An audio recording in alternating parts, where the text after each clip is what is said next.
आई रिंकी आई रिंकी आई रिंकी रिंकी आई हमारे गाँव बोला रे फैशन बनाई के। रिंकी आई हमारे गाँव बोला रे फैशन बनाई के। फैशन बनाई के फैशन बनाई के फैशन बनाई के फैशन बनाई के। रिंकी आई हमारे गाँव बोला रे फैशन बनाई के। रिंकी आई हमारे गाँव बोला रे फैशन बनाई के। पटेल साउंड पत्रापाली।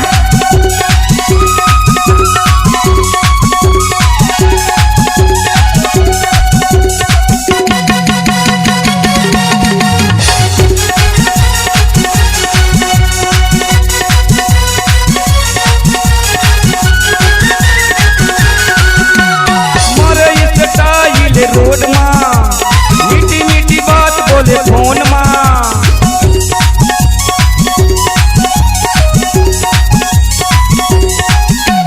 मारे स्टाइल रोड माँ मीठी मीठी बात बोले फोन माँ।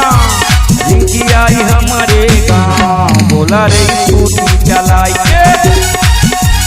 रिंकी आई हमारे गाँव बोला रे स्कूटी चलाई के। पटेल साउंड पत्रापाली।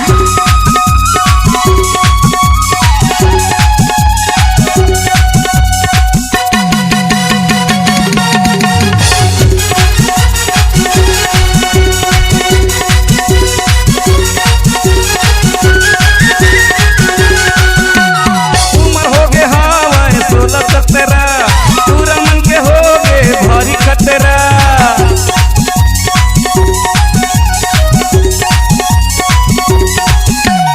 उम्र हो गए हाँ 16-17 पूरा मन के हो गए भारी खतरा।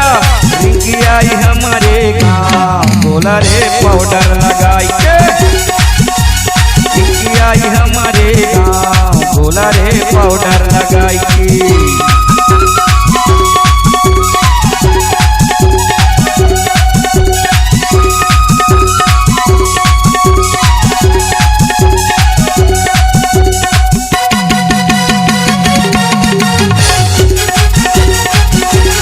पटेल साउंड पत्रापाली।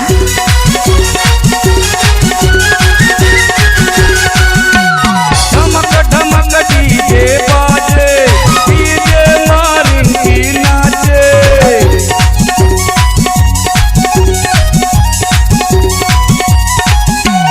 धमक धमक डीजे बाजे डीजे मारिंकी नाचे। रिंकी आई हमारे गाँव बोला रे पाउडर लगाई के।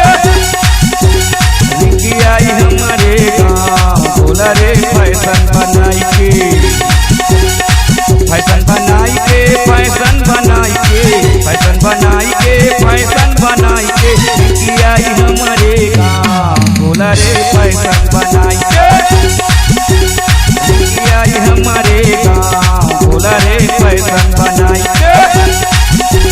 रिंकी आई हमारे गाँव बोला रे फैशन